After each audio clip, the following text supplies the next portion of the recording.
All right, another 49ers practice is in the books, and I will have to say, to begin on this 90-degree Santa Clara day, Brock Purdy did not melt out at 49ers practice.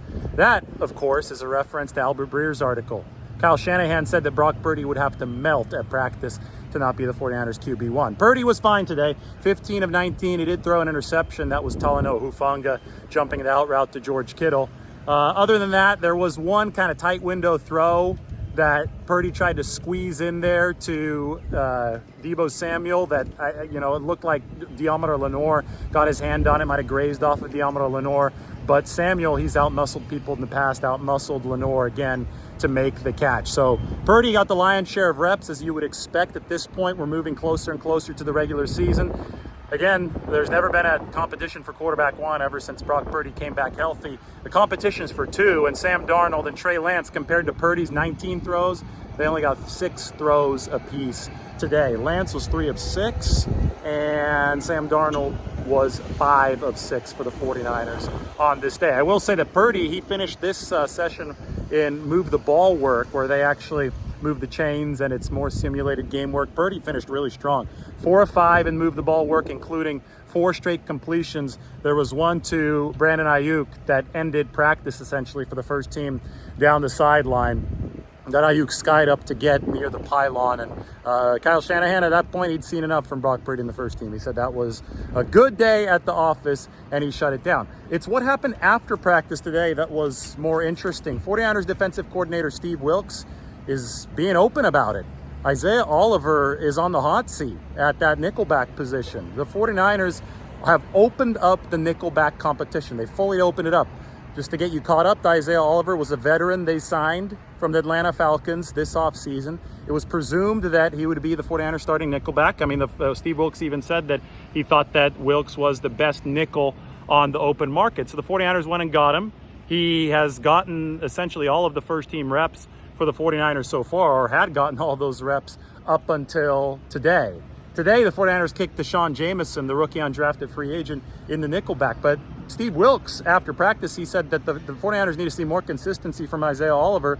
And then he went on to list all the different options that the 49ers have to play that Nickelback position. He said A.J. Parker spent 2 years with the Lions. This season he's with the 49ers. That A.J. Parker, who played a good game on Sunday as well against the Raiders, he said he's an option. He said that Deommodore Lenoir is an option to move inside, but that would depend on Ambry Thomas and Samuel Womack winning an outside corner job. So the 49ers, they just want to get their best 3 cornerbacks out on the field. So on base downs, you would have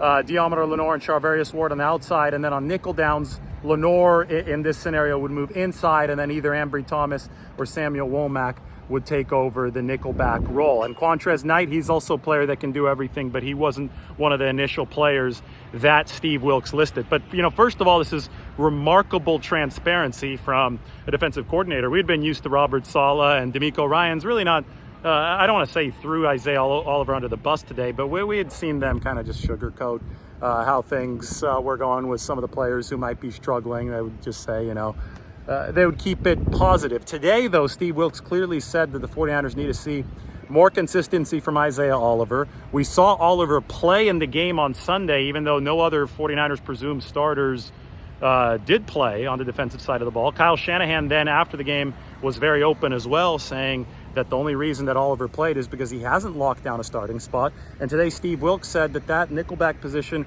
is very much still open. Again, Deshaun Jameson, the rookie, who's impressed. A.J. Parker, third-year player, also possible. Deommodore Lenoir, he might kick inside. You never know. It could happen for the 49ers. And then obviously there's Ambry Thomas and Samuel Womack III, who both been playing well. Wilks actually singled both of those guys out, saying they played good games against the Raiders. Both of those guys could potentially take an outside spot to allow Lenoir, who's really versatile, to kick in. So we're going to keep our eyes on that. The quote today from Steve Wilks was, "We like our options." Maybe they like them so much that Isaiah Oliver is not guaranteed a spot on this football team. And another, I think, important note here is that the 49ers could go double nickel, because Isaiah Oliver's got a bigger body, right? He's 6 foot, 6'1", 205, 210 pounds. He's not quite the little shutterbug nickel that the 49ers have had in the past, K'Wan Williams, 5'9", 185. And because of that, there are some questions about the change of direction capability that Isaiah Oliver has. Can he cover the way that a smaller nickelback can against those shiftier, smaller slot receivers? And Steve Wilks said, I like a big nickel for base downs, and the big nickel can play the run, and maybe that's why they like Isaiah Oliver's bigger body. And maybe he's going to want a shiftier guy for later downs, because Oliver did struggle in coverage, gave up the touchdown to Keelan Cole on Sunday against the Raiders. So maybe the 49ers do a dual nickel setup in this situation.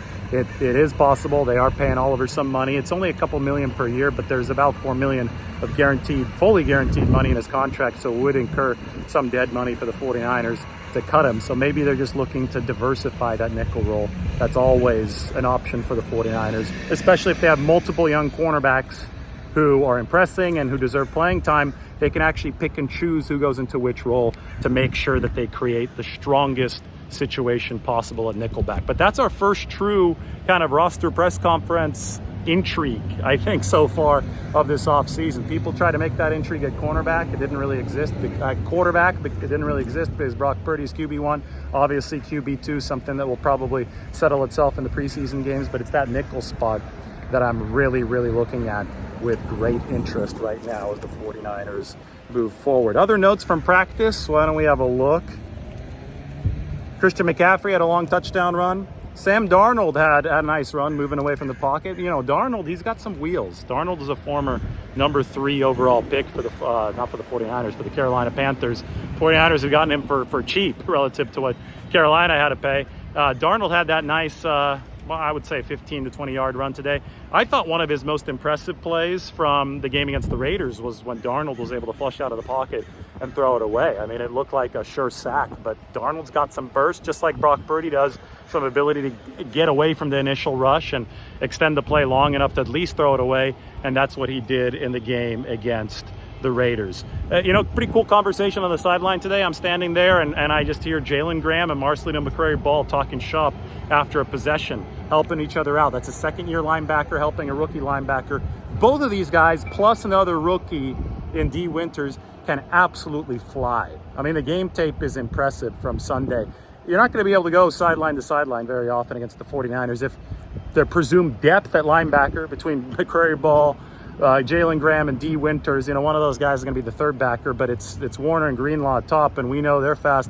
But if the 49ers presumed depth at linebacker is this fast, oh boy, it's going to be tough to catch this team. Plus, Isaiah Oliver can move too. If he plays more of a glorified linebacker spot, if they pull him on those nickel situations but keep him in on some base situations as that third linebacker or that nickel back, he can move as well. Oliver did blitz today, and that forced an incompletion to Christian McCaffrey, by the way. So there was a positive play from Isaiah Oliver, but there is definitely some maneuvering going on, some determination that has to happen for the 49ers at that nickelback spot. All right, it's the Daily Report. We'll talk to you soon.